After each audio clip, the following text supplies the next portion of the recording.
En el año 334 a.C., Alejandro Magno, rey de Macedonia, había cruzado el Helesponto rumbo al Imperio Persa con un ejército de más o menos 40.000 soldados, entre los que había griegos, tracios, ilirios, peonios y, sobre todo, el ejército profesional de Macedonia que había sido creado por su padre, Filipo. Hasta este momento, el mundo mediterráneo no había visto un ejército profesional, y cuando los ejércitos persas y macedonios se enfrentan, la diferencia es abismal. Alejandro derrota a los ejércitos persas en dos batallas muy importantes, la batalla del río Gránico y después la batalla de Isos contra el propio rey Darío. En un año, Alejandro había conseguido algo que los griegos llevaban intentando desde el año 499 a.C., es decir, por casi 200 años. La liberación de las ciudades griegas de Asia Menor. Ahora el rey de Macedonia era también el rey de Asia. Sin embargo, para Alejandro, esto todavía era demasiado poco. Sean bienvenidos a La Barba Roja de Barba Roja, un espacio para hablar sobre curiosidades de la historia.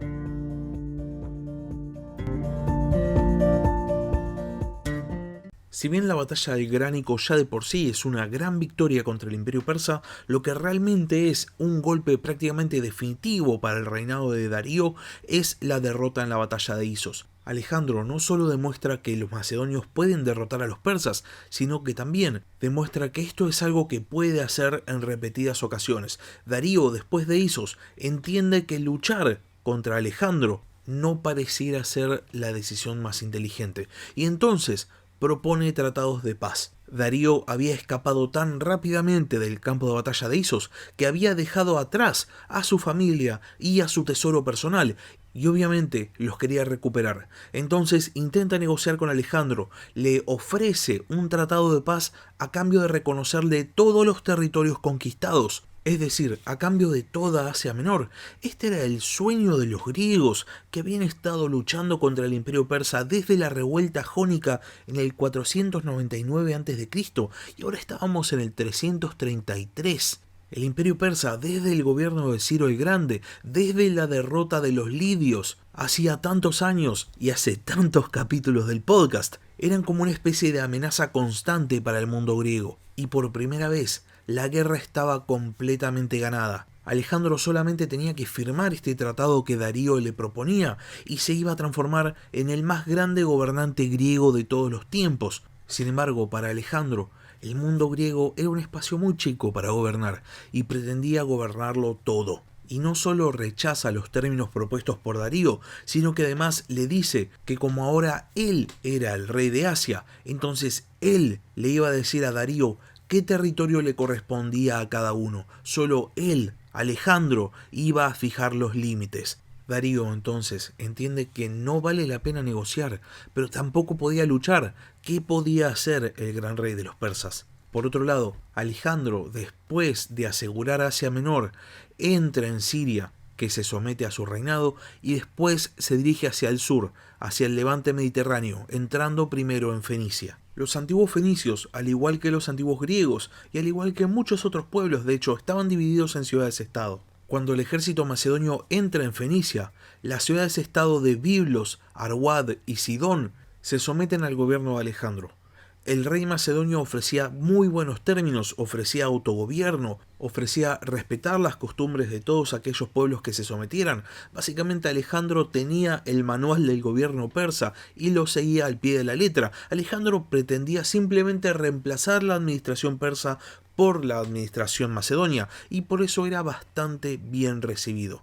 Ahora bien, había una ciudad muy importante dentro de Fenicia, la más importante ciudad-estado de este pueblo del Levante, que era la ciudad de Tiro. Tiro había prosperado muchísimo en la época persa y también tenía una historia muy importante por derecho propio. De Tiro habían salido una enorme cantidad de colonos que habían fundado ciudades por todo el Mediterráneo, la más importante de ellas siendo Cartago. Y por este motivo, y seguramente por orgullo propio, cuando Alejandro se aproxima hasta la ciudad, tienen otra actitud hacia el conquistador macedonio.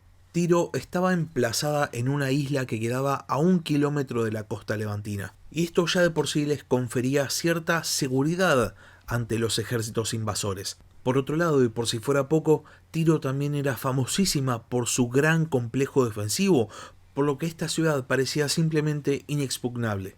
Alejandro sabía que asediar Tiro era prácticamente imposible, y por esto, para que la ciudad acepte su gobierno, intenta otro enfoque. Como les venía comentando antes, y esto es algo de lo cual ya hablamos allá hace mucho tiempo en los primeros capítulos del podcast, Alejandro seguía al pie de la letra el método de gobierno de los persas. Los persas, recordarán, utilizaban la propaganda como herramienta de gobierno, y dentro de esta propaganda utilizaban muchísimo el respeto hacia las religiones de los pueblos conquistados. Alejandro toma esta idea y la va a aplicar todo el tiempo en su campaña de conquista. En este caso, Alejandro, en vez de encarar directamente un asedio, intenta ganarse a los habitantes de Tiro, pidiendo entrar a la ciudad para hacer un sacrificio en el templo de Melkart, dios fenicio que los griegos identificaban con Heracles. La idea era bastante sencilla. Alejandro pretendía utilizar el culto de Melkart como una especie de puente entre los griegos y los fenicios, y de esta manera legitimar su gobierno. Sin embargo, los habitantes de Tiro niegan el acceso a Alejandro y le dicen que si quiere rezarle a Melkart puede hacerlo en un templo que queda en la costa, que no tiene por qué entrar a su ciudad en la isla. Alejandro, entonces, viendo que su primera aproximación no había tenido resultado, intenta utilizar otra de las herramientas del dominio persa, la diplomacia.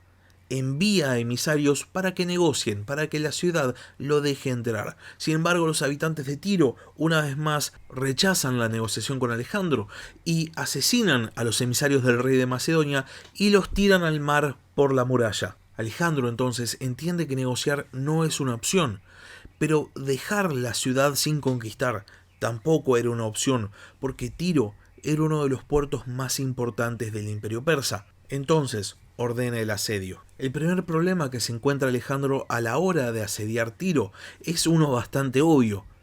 Tiro estaba en una isla y Alejandro estaba en tierra.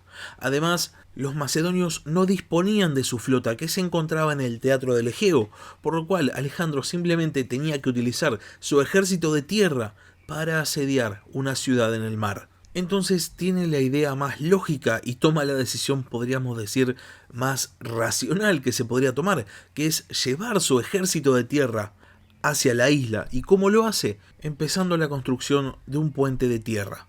Los fenicios veían como todos los días el ejército de Macedonia estaba un poco más cerca. Las obras avanzaban muy rápido porque los macedonios disponían de una enorme cantidad de mano de obra y de una enorme cantidad de material para construir el puente. Y ustedes se preguntarán, ¿de dónde sacaban los macedonios el material para la construcción del puente? De la antigua ciudad de Tiro, que se encontraba en la costa, el lugar a donde los habitantes de Tiro habían enviado a Alejandro a rezar. La cuestión es que cuando los fenicios de Tiro se dan cuenta de que el puente de Alejandro va a tener resultado, empiezan a intentar contraatacarlo. Envían nadadores, envían barcos para hostigar a los constructores del puente. Los macedonios responden reforzando las posiciones con torres de asedio con el fin de proteger a los constructores. Y finalmente, Alejandro ordena la instalación de dos enormes torres de asedio en la parte final del puente, con armas de asedio en la cima, con el fin de atacar las murallas y de esa manera impedir que los fenicios los ataquen a ellos. Los fenicios, viendo esta nueva amenaza, planean un nuevo contraataque. Cargan un buque carguero lleno de ramas secas y de materiales muy inflamables, aparte de combustibles, y los mandan contra las torres de asedio, que más allá de estar revestidas con cuero, estaban hechas completamente de madera. El resultado es un enorme incendio que frustra los intentos macedonios de acercarse a la isla. A esto se le sumó una tormenta que terminó de destruir el puente que los macedonios estaban construyendo. Parecía que Tiro iba a ganar contra Alejandro. Alejandro se dio cuenta de que no iba a conseguir tomar la isla sin tener una flota, y entonces pidió a las ciudades fenicias que se habían sometido que le enviaran una flota. Los fenicios responden enviando 80 buques, y a estos se le suman 120 buques más que envía el rey de Chipre, que se había enterado, al igual que todo el Mediterráneo, de que Alejandro estaba realizando una campaña de conquista contra los persas, y a estos buques a su vez se le suman 23 buques más, procedentes de las ciudades jonias de Asia Menor. Alejandro ahora tenía la flota más grande del Mediterráneo Oriental, y entonces reinicia el asedio a Tiro. Para empezar, ordena la construcción de un nuevo puente de tierra hacia la isla, pero ahora todavía más ancho. Y para seguir, utiliza su flota para bloquear los dos puertos de la ciudad. Los defensores de Tiro ahora estaban completamente atrapados, y su única esperanza de poder sobrevivir al asedio de Alejandro era que llegara una flota que Cartago había prometido. Al poco tiempo en Tiro empezaron a escasear los suministros, y entonces los defensores de la ciudad deciden enviar a todas las personas no combatientes hacia justamente Cartago. Sin embargo, más allá de la situación completamente desesperada, los habitantes de Tiro seguían resistiendo y el asedio de Alejandro seguía extendiéndose. Finalmente, sin embargo, el puente de tierra hacia Tiro fue concluido y entonces las armas de asedio pudieron cruzar. Finalmente las defensas del sur de Tiro colapsan y Alejandro ordena el ataque desde todas las direcciones. Lo que siguió fue la toma de la ciudad, en la cual murieron 8.000 defensores, de los cuales 2.000 fueron crucificados en la playa. 30.000 tirios fueron capturados y vendidos como esclavos. Cuando el combate por fin terminó, se dice que Alejandro fue finalmente al templo de Melkart y ofreció al dios en sacrificio la máquina de asedio que había logrado derribar los muros de Tiro. Como dato de color histórico, hasta el día de hoy, la isla de Tiro se encuentra unida a la costa por el puente que mandó a hacer Alejandro. Después de la conquista de Tiro, Alejandro se dirige más hacia el sur y asedia a la fortaleza de Gaza. Gaza controlaba la única ruta que unía a Egipto con el resto del imperio persa, y era gobernada por Batis, un eunuco que había aprovisionado la ciudad para resistir un largo asedio, viendo lo que había pasado justamente en Tiro. La ciudad de Gaza se encontraba en una colina, por lo cual el ejército macedonio iba a tener que una vez más realizar tareas de construcción para poder lograr llegar hasta los muros. Alejandro decide montar campamento al sur de la ciudad porque consideraba que este sector era el que tenía las murallas más débiles, y entonces ordena la construcción de un terraplén. Alejandro pretendía llevar armas de asedio contra las murallas, y esto era algo que los sitiados sabían a la perfección, y por este motivo cuando el terraplén es completado, cuando los arietes son llevados hasta la muralla, los soldados de Gaza realizan una salida y casi logran repeler al ejército macedonio, pero al final el propio Alejandro lidera un contraataque y consigue estabilizar la situación. Sin embargo, una vez más, Alejandro se encontraba ante un problema, que es que con un solo terraplén y con un solo conjunto de armas de asedio, la ciudad no iba a caer, y entonces ordena que se traigan desde Tiro las armas de asedio que se habían utilizado para la captura de la ciudad, y a su vez ordena la construcción de terraplenes desde todas las direcciones hacia la fortaleza. Finalmente, con todas las rampas terminadas, Alejandro ordena el ataque desde todas las direcciones, y la ciudad cae. Batis, el eunuco, es capturado, y se cuenta que Alejandro lo ejecuta atándolo a un carro y paseándolo alrededor de los muros de la ciudad. Por otro lado, todos los defensores son ejecutados y todas las mujeres y niños son vendidos como esclavos. Después de la captura de Gaza, Alejandro se dirige hacia Jerusalén y en las puertas de la ciudad se encuentra con el sumo sacerdote judío. Flavio Josefo cuenta que cuando Alejandro llega a la ciudad, se inclina ante el sumo sacerdote, afirmando que había soñado con el Dios de Judea. Y al igual que en otras ciudades antes, también pide permiso al sumo sacerdote para entrar en la ciudad y realizar un sacrificio en el templo en honor a Yahvé. Flavio Josefo nos cuenta que el sumo sacerdote acepta esta petición y acompaña a Alejandro a realizar el sacrificio. Una vez más, el rey de Macedonia utilizaba la estrategia de dominio de los persas, que implicaba respeto y reconocimiento a las religiones de los pueblos conquistados y sobre todo respeto a las costumbres locales. De hecho, Alejandro ofrece a Judea autogobierno y justamente respeto a sus costumbres y tradiciones. Lo único que pedía a cambio era que aceptaran su gobierno en lugar del gobierno de Darío. El sumo sacerdote acepta y de esta manera Alejandro se asegura el control de todo el levante mediterráneo. Ahora quedaba libre la ruta hacia Egipto. Entonces Alejandro continúa su viaje hacia el sudoeste y entra en la tierra de los faraones, que había estado ya en conflicto con el imperio persa durante bastante tiempo. De hecho, recordarán que Darío, ni bien asume el gobierno de Persia, tiene que sofocar una revuelta en Egipto. Alejandro en Egipto es recibido como un libertador. Los egipcios van a aceptar de muy buen grado el cambio en el gobierno. Y una vez más, para garantizarse la lealtad de los nuevos súbditos, Alejandro recurre a las estrategias de gobierno de los persas. Para empezar, Alejandro va a favorecer un gran número de santuarios que habían sido descuidados por el gobierno persa, va a dedicar monumentos en honor a los dioses egipcios y de hecho va a mandar a construir una ampliación en el templo de Luxor. Y después, con el dominio de Egipto asegurado, Alejandro se va a dirigir hacia el desierto libio, específicamente al oráculo de Siwa, que era un santuario del dios Amón, que los griegos identificaban con Zeus.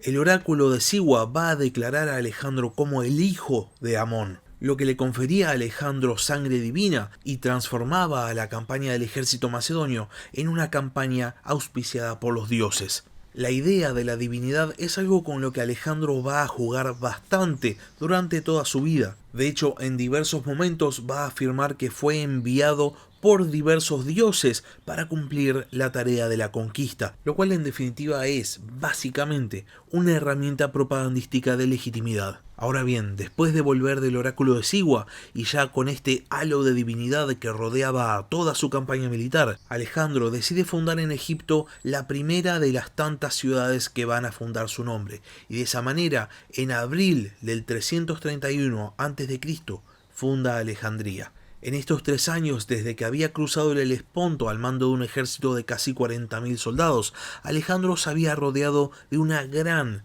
cantidad de culturas extranjeras, y a su vez, en estos 3 años de campaña, había comprendido que el respeto era mucho más útil para el gobierno que la dominación militar. Y es así que Alejandro se dispone a mezclar a toda la población de su recientemente creado imperio, con el fin de que se unifiquen en la diversidad cultural. Este es el momento del surgimiento de lo que después se va a llamar helenismo, y lo interesante del helenismo es que eventualmente va a ser la demostración más grande de la cultura griega, pero en el momento en el cual Alejandro está planeando la fundación de ciudades dentro de su recientemente creado imperio, en realidad Alejandro está pensando que la cultura griega sea simplemente el método de intercambio para que el resto de los pueblos de su imperio vivan en armonía. Esto es, en definitiva, la mayor expresión del método de dominio de los persas, pero ahora con una vuelta de tuerca del propio Alejandro. Los persas habían respetado las culturas de todos los pueblos que habían dominado. Sí, algunos habían sido un poco más conflictivos que otros, pero en general los persas habían sido muy respetuosos. Sin embargo, la contracara de este respeto de los persas es que se habían producido islas dentro del dominio del gran rey, islas prácticamente independientes, islas culturales.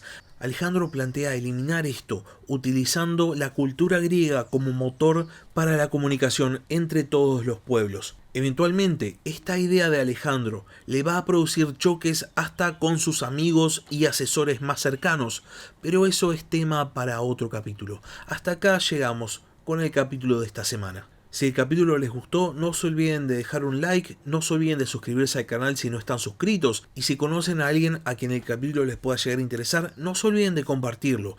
Y si tienen alguna pregunta, algún comentario o simplemente quieren participar, pueden escribir un comentario en la caja de comentarios de YouTube o pueden mandarme un mail al mail del podcast, labarbarroja@gmail.com. Por último, si tienen ganas de apoyar al canal, pueden hacerlo mediante Patreon. Les dejo el link en la descripción del capítulo. Muchas gracias por haber escuchado y hasta la próxima.